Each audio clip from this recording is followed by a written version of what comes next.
Selamat pagi adik-adik. Bagaimana kabarnya hari ini? Semoga selalu dalam keadaan baik-baik saja. Berjumpa lagi bersama Kak Ismi dalam pembelajaran sosiologi. Sebelum memulai pembelajaran, marilah kita sama-sama berdoa. Semoga apa yang kita pelajari hari ini mendapatkan keberkahan dari Tuhan Yang Maha Esa. Berdoa mulai. Berdoa selesai. Oke, untuk membangkitkan semangat kita sebelum belajar, bagaimana kalau kita yel-yel terlebih dahulu? Boleh? 1, 2, 3. Sosiologi mantap. Sosiologi luar biasa. Sosiologi mantap dan luar biasa. Yeay! Kodrat manusia sebagai makhluk sosial, yaitu keinginannya untuk hidup bersama dengan orang lain dalam suatu kelompok atau masyarakat. Tidak seorang pun di dunia ini yang mampu hidup sendiri tanpa melakukan hubungan atau kerjasama dengan orang lain. Karena pada kodratnya manusia memiliki keterbatasan dan sejak lahir sudah dibekali dengan naluri untuk berhubungan dengan orang lain. Contohnya, seorang balita memerlukan perawatan dan bantuan ibunya karena ia belum mampu memenuhi kebutuhan sendiri. Selanjutnya, ia memerlukan pemeliharaan, kesehatan, pendidikan, dan pergaulan. Nah, pada pertemuan kali ini, ada yang tahu kita mau membahas tentang apa? Yap, betul sekali. Pada pertemuan kali ini, kita akan membahas tentang interaksi sosial. Adapun indikator pencapaian kompetensi yang ingin dicapai adalah yang pertama, pengertian interaksi sosial. Kedua, ciri-ciri interaksi sosial.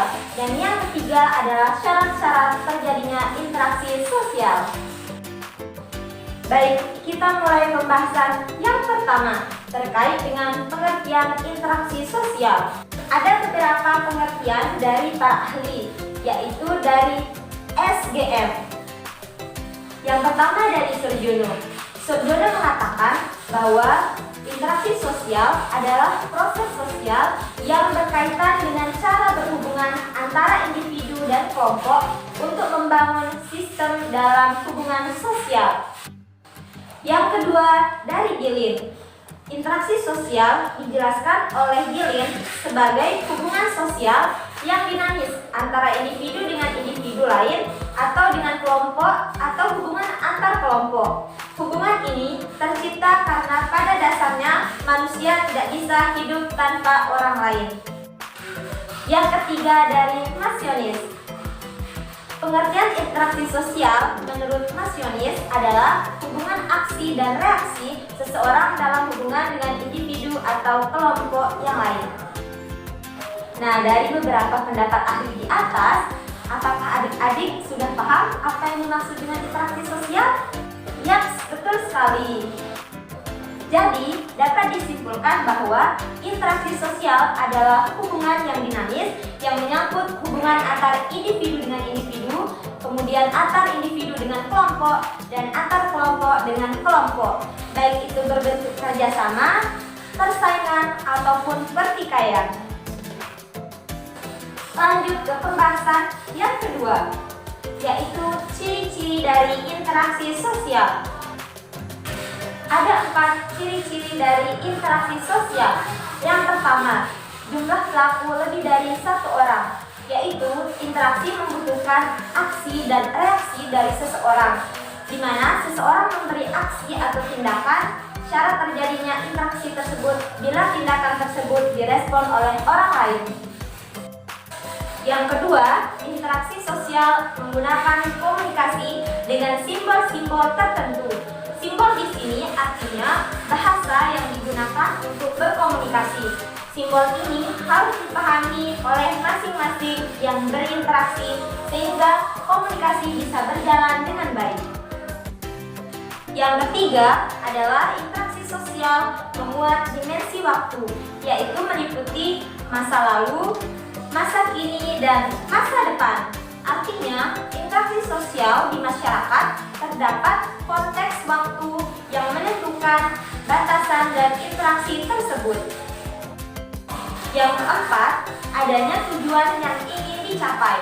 Kedua belah pihak yang berinteraksi tentunya memiliki tujuan-tujuan yang ingin dicapai. Tidak selalu di antara kedua pihak memiliki tujuan yang sama, tetapi interaksi ini juga bisa mengarah kepada persaingan ataupun mengarah pada pertentangan. Lanjut ke pembahasan yang ketiga, yaitu syarat-syarat terjadinya interaksi sosial. Yang pertama, kontak sosial. Yang kedua adalah komunikasi. Yang pertama, kontak sosial adalah hubungan yang terjadi antara individu dengan individu, kemudian individu dengan kelompok, yang merupakan syarat dari sebuah interaksi. Kontak sosial yang terjadi dapat berupa berjabat tangan, sebuah percakapan, tatap muka, dan lain sebagainya. Dengan kata lain, kontak sosial adalah awal dari adanya sebuah interaksi. Tanpa adanya kontak sosial atau hubungan antar individu, maka interaksi tidak akan pernah terjadi. Kontak sosial hanya akan dapat terjadi jika terdapat kesadaran atau saling berhubungan di antar individu dengan individu tersebut.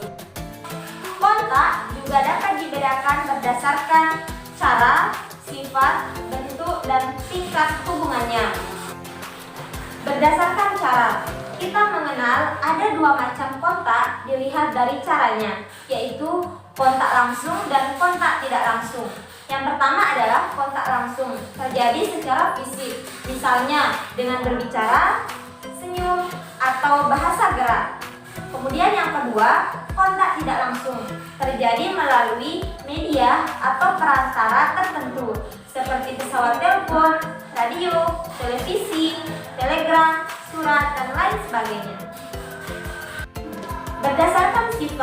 Berdasarkan sifatnya, kita mengenal tiga macam kontak, yaitu kontak antar individu dengan individu, kemudian antar individu dengan kelompok, dan antar kelompok dengan kelompok. Berdasarkan bentuk, dilihat dari bentuknya, ada dua macam kontak, yaitu kontak positif dan kontak negatif. Yang pertama, kontak positif mengarah pada suatu kerjasama, misalnya seorang pedagang melayani pelanggannya dengan baik dan si pelanggan merasa puas dengan transaksi tersebut. Yang kedua, kontak negatif mengarah pada suatu pertentangan, bahkan berakibat putusnya interaksi, sebagaimana tampak dalam perang antar Lebanon dan Israel.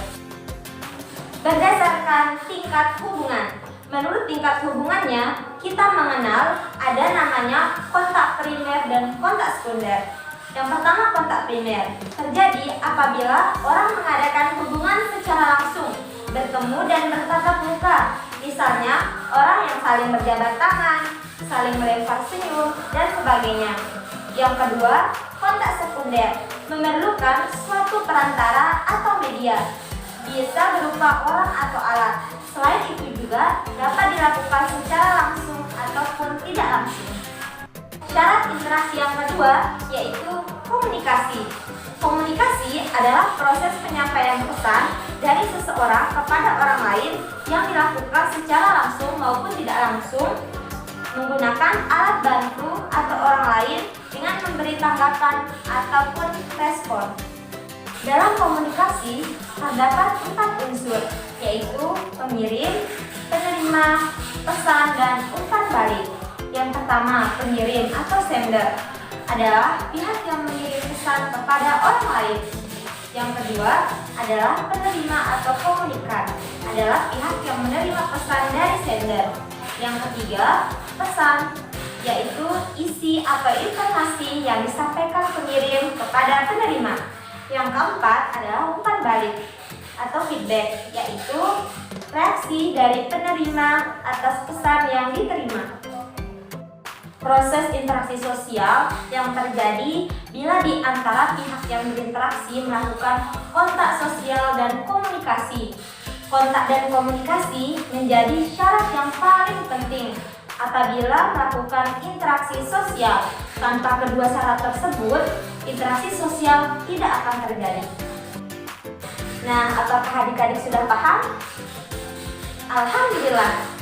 Oke, mungkin hanya itu pembahasan kita pada pertemuan kali ini. Untuk mendalami pemahaman adik-adik tentang interaksi sosial, silahkan adik-adik mengerjakan tugas yang sudah kakak kirimkan di Google Classroom. Ingat, jangan lupa belajar dan tetap di rumah aja ya. Sampai jumpa. Wassalamualaikum warahmatullahi wabarakatuh.